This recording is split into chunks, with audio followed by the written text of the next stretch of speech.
So it's time for an unexpected, unannounced update on the DRZ400. I got it back on the road recently and have been riding it, using it to commute to save on gas, and I heard a really nasty knocking, thunking sound coming from the bottom of the engine.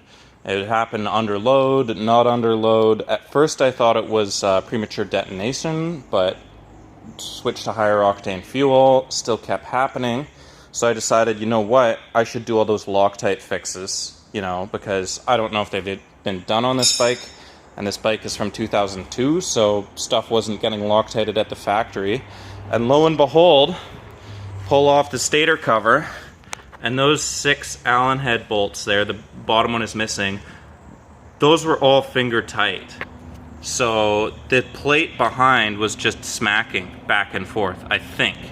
Now I have yet to put the bike back together, start it up, see if the problem is gone, but I'm pretty sure if I had left this, those would have sheared and caused a catastrophic failure. So, good reminder to all the DRZ owners out there, if you don't do those Loctite fixes, these things can and will happen eventually. And while I had it apart, I'm going to inspect the stator, I'm going to do the Loctite fix on the sprocket, I'm going to pop the other cover off, check everything's tight under there, do Loctite fixes under there.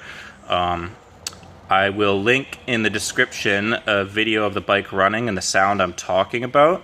I hunted the forums and these bikes make so many noises, right? Like you can find 50 different threads about people talking about their DRZ making a clunk or a noise, but I wasn't going to chalk this off because it really sounded like metal on metal, something serious, so I just went for it. So anyways, random update on the DRZ.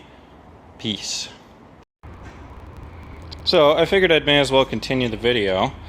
I just want to show how the nut to hold the counterweight was looking. I just pulled this cover off, and look at that. It was free spinning. Also, I need to fix my kickstand because that return spring keeps popping out because it's not put together properly. But yeah, so if you have a big loud clunk and it sounds like it's coming from the bottom right of your engine, this bolt might be ready to go. So I say get in there and work on it sooner rather than later. Alright, peace.